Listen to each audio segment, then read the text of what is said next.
নমস্কার বন্ধুরা, তাপসী কিচেন থেকে আপনাদের সবাইকে স্বাগত। আজ আমরা বানাচ্ছি ইলিশ মাছের একটা স্পেশাল ডিশ, ইলিশের সর্ষে পোস্ত। রেসিপিটা চট করে দেখে নিন চলুন। আমরা এখানে নিয়েছি ইলিশ মাছ পরিষ্কার করে কেটে ধুয়ে বেছে রাখা।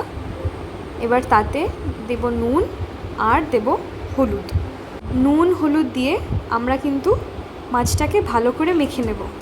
মেখে নিয়ে এটা আমরা কিছুক্ষণের জন্য রেখে দেব।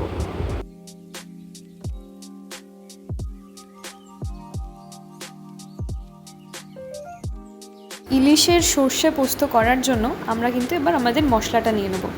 মশলাতে আমরা করছি, মিক্সিতে দিচ্ছি আদা, লঙ্কা, নিচ্ছি কালো সর্ষে আর নিচ্ছি সাদা সর্ষে দুটোই। তার সাথে নিচ্ছি আমরা পোস্ত। আর যেটা ট্রিক হলো, এখানে আমরা দিয়ে দিচ্ছি একটুখানি লবণ, যাতে সর্ষেটা পেস্ট করলে তিতো না হয়ে যায়। সর্ষে আমাদের পেস্ট হয়ে গেছে। এবার একটা ছাঁকনি দিয়ে আমরা ওটাকে ছেঁকে নেব, যাতে সর্ষের খোসাগুলো না যায়।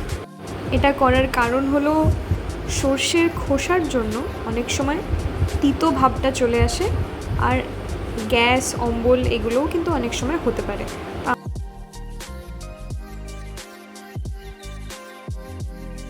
এরপর একটা কড়াইতে সর্ষের তেল নিচ্ছি।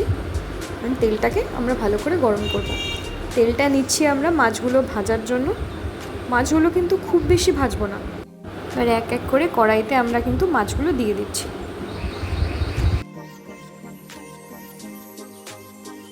এক পিঠ ভাজা হয়ে গেলে মাছগুলো উল্টে দিচ্ছি। মাছ কিন্তু খুব মুচমুচে করে লাল করে আমরা ভাজবো না, তাহলে কিন্তু মাছের স্বাদটা আর নরম ভাবটা নষ্ট হয়ে যাবে।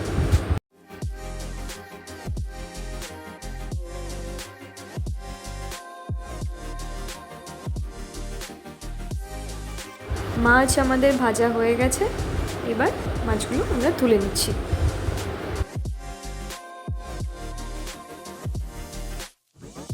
বাদ বাকি যা মাছ ছিল আমি সেগুলোও ভেজে নিলাম। মাছ ভাজা হয়ে গেছে। এবার আমরা তেলে ফোড়ন দেব কালো জিরে।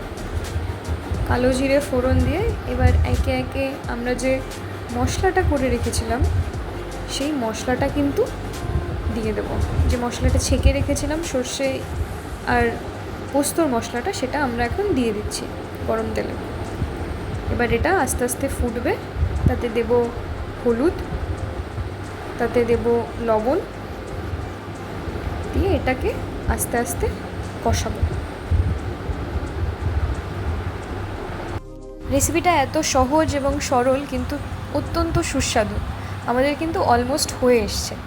এইবার এই মশলাটা কষে গেলে আমরা তাতে দিয়ে দেব আমাদের ভাজা করে রাখা মাছ, ইলিশ মাছ। তাতে দেব কাঁচা লঙ্কা। কাঁচা লঙ্কা দেওয়ার পরে এটাকে আরেকটু ফোটাবো। অলমোস্ট হয়ে এসছে আমাদের রেসিপি। এবার লাস্টে একটু দেব কাঁচা সর্ষের তেল। আপনার ইলিশের সর্ষে পোস্ত রেডি।